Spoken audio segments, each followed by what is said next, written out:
Hello YouTube, Ian from the bedroom here, you guitar junkie. So I'm gonna fire this Harley Benton T-Fusion up, play a little clean because someone said I can't play clean. They said if you don't play clean, you can't play clean. Or if you don't play, yeah. I don't know what I'm talking about. So I'm gonna play it to my favorite jazz fusion backing track. So I'm gonna start off clean. Then I'm gonna throw a little dirt on because that's really what I like. And then I'll put the mic on and speak about what I've done to this here fine specimen. Let's see what we got here.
Yeah. So let's do the old switcheroo here.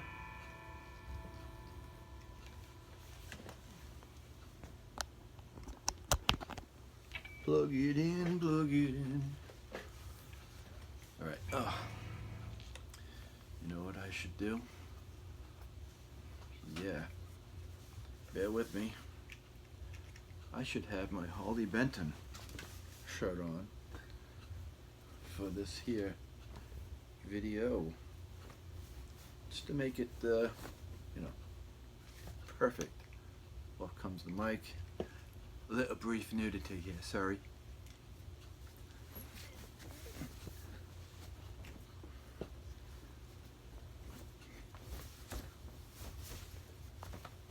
There we go.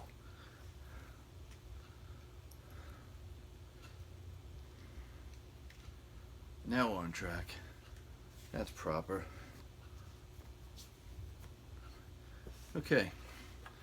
Light. Sees the light. Now, what we have here is my B stock Harley Benton Fusion T.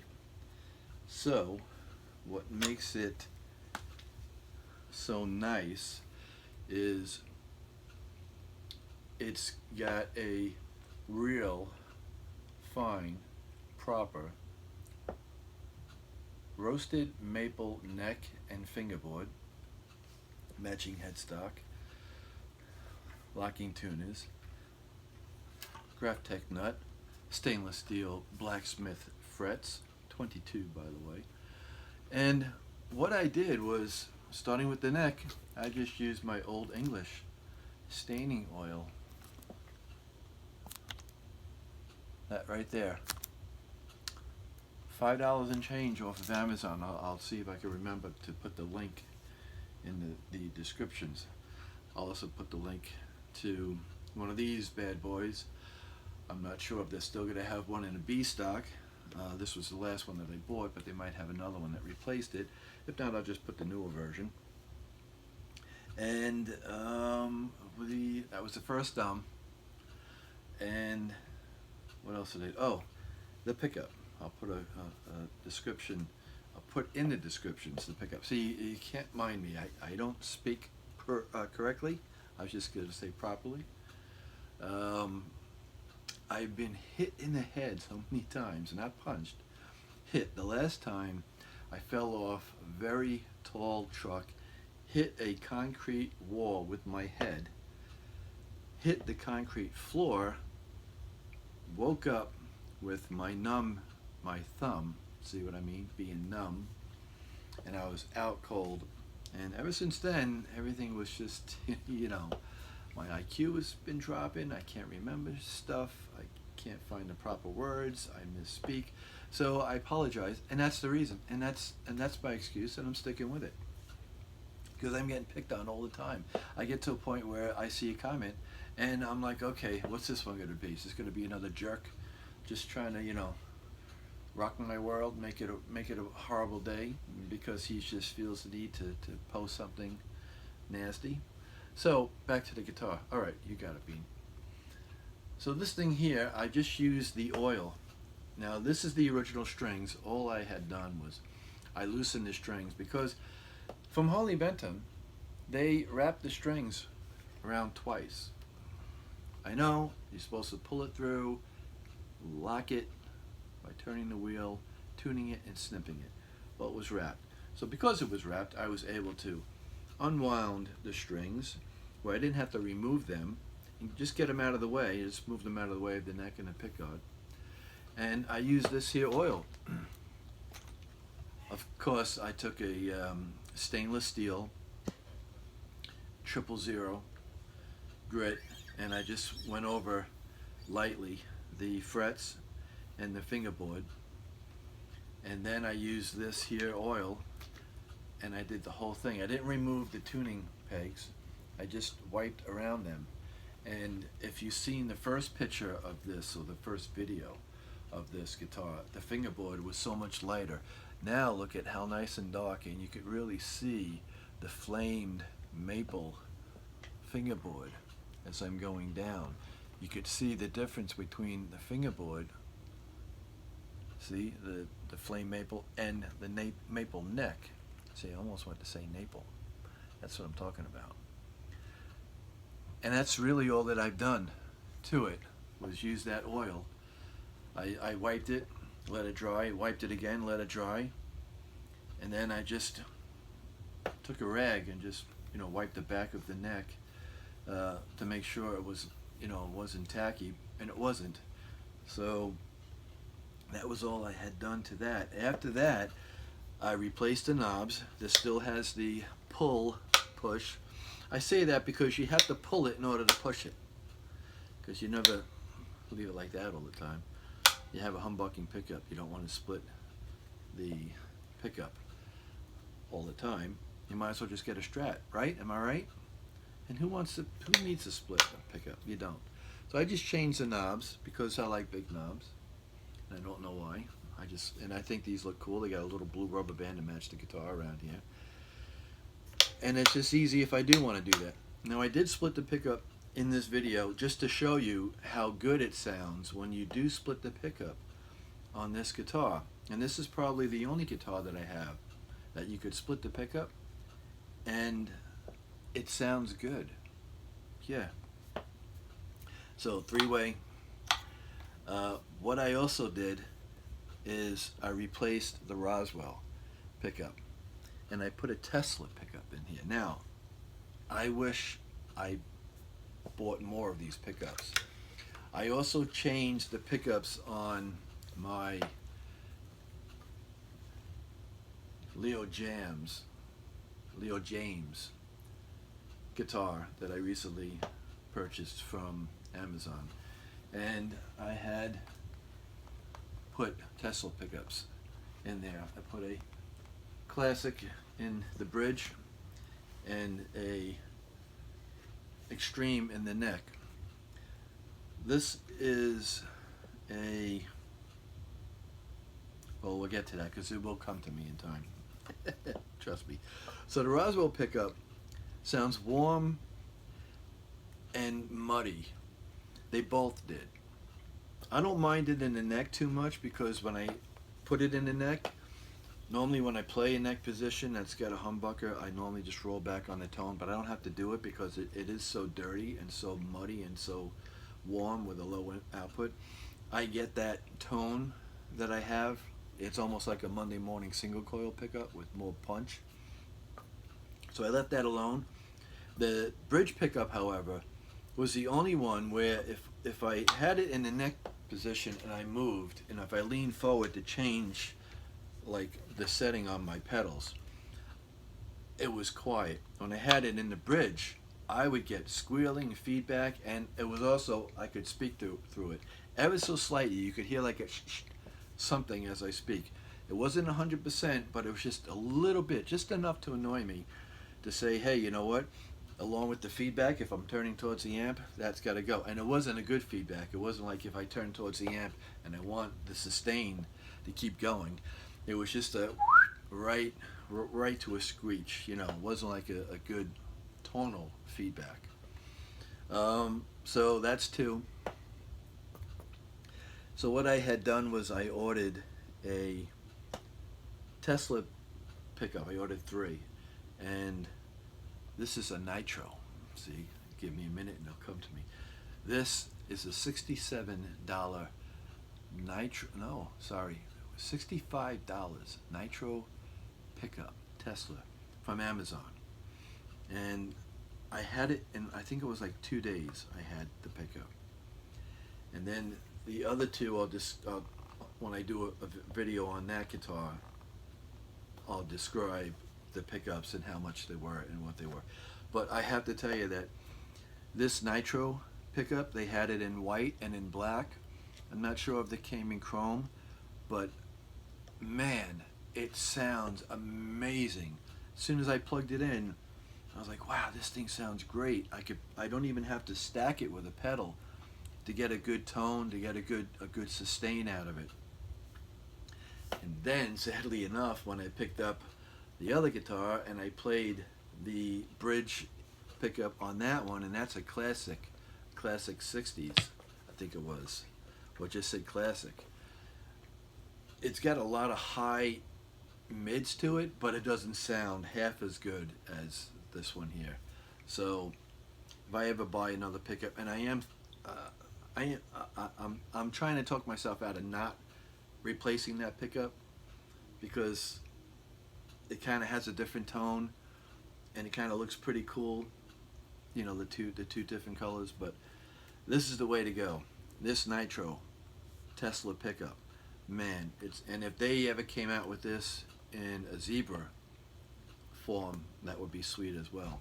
So yeah, I've got the Tesla Nitro, and I've got the Roswell, whatever, you know, this is that came with the guitar.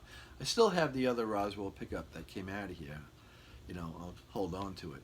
But the combination with these two pickups now, even though they're both from Tomans and they're two different brand names, the guitar sounds sweet. It's amazing. I've got the 2-point, I think it's a Wilkinson tremolo.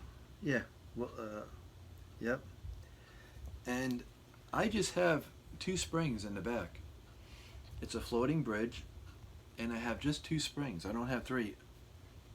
And I set it up that way mainly because my arm, my shoulder, I've got a giant scar here. I've had 5 surgeries on it, and my arm doesn't work as good as it used to.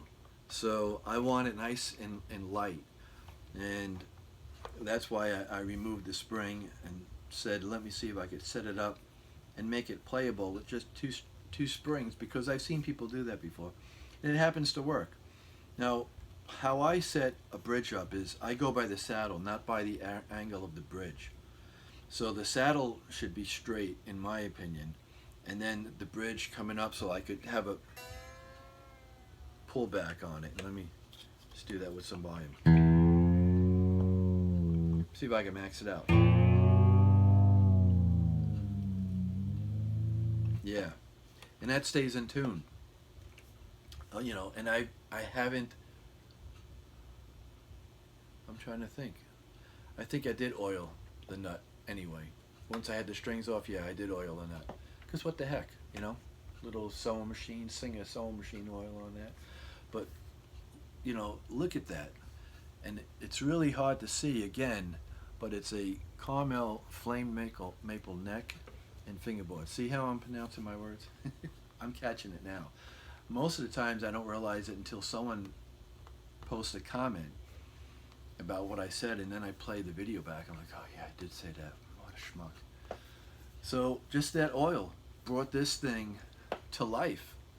Just, I like it that it looks darker, you know, and I like it that it just, you could see the flames a lot better without having a shine to it. Now, I don't mind if it had a shine to it, but I'm not going to go through that trouble. I don't want a tacky or have to a tacky fingerboard, fretboard, or have to remove the neck and wait a week before I put it back. I just remove the locking tuners. I'm lazy. I don't want to. I just want to play, you know. So, yeah, that's what I had done to this here guitar, and man, am I glad that I did it. So I've got, in my opinion, I've got a rocking Telecaster. I've got my Strat, and as far as LPs go, you know, I've got 4 of the best LPs that I truly love a lot. I may have more than that, but it's the 4 that I favor, and it's very hard to pick one out of the 4 to say, like, this is my main Tele, that's my main Strat right now, and which is my main LP, because, you know, it's the Harley Benton 550 Deluxe 2, my my Chipson 59 Greenie Moore, the Leo James, and the Vintage. I mean, those are like the top 4. So yeah, that's pretty much, you know, what I did, just to take this little thing, and take this puppy and just, you know, make it go to 11. Yeah, man, goes to 11. The knobs, the pickup, and the oil. And this thing is just a sweet, sweet honey of a guitar. Still want to get these forearm belly cut, and not forearm. See what I mean? Belly cut. It's tapered off in here by the heel, so it's nice and smooth and thinner, rounder. You can get really down in there. You could play off the pickup if you wanted to. I said forearm contour because I really wish they would just put a forearm contour. I'm thinking about taking a sander and just sanding this. I just think it's gonna look terrible. Jeff Beck did that with I think he had like one of the very first Telecasters, you know, very first, second, or third year that they made it, and he got it from someone that actually put a forearm contour and a belly cut like a Stratocaster, and he had it for the longest time. And I forget who it was. I think it was maybe Seymour Duncan that made a trade for that guitar, and he wished that he never got rid of it. But it kind of looked alright that he had it right to the wood on both sides, and it looked nice and neat and a straight line. And I'm thinking about doing that, maybe, because, you know, the guitar was, what was this? What did I say on my first video? $215, $218, you know, for under $220. What can I really do to it, right? So, thanks for watching. Hope you enjoyed the video. Have a good day.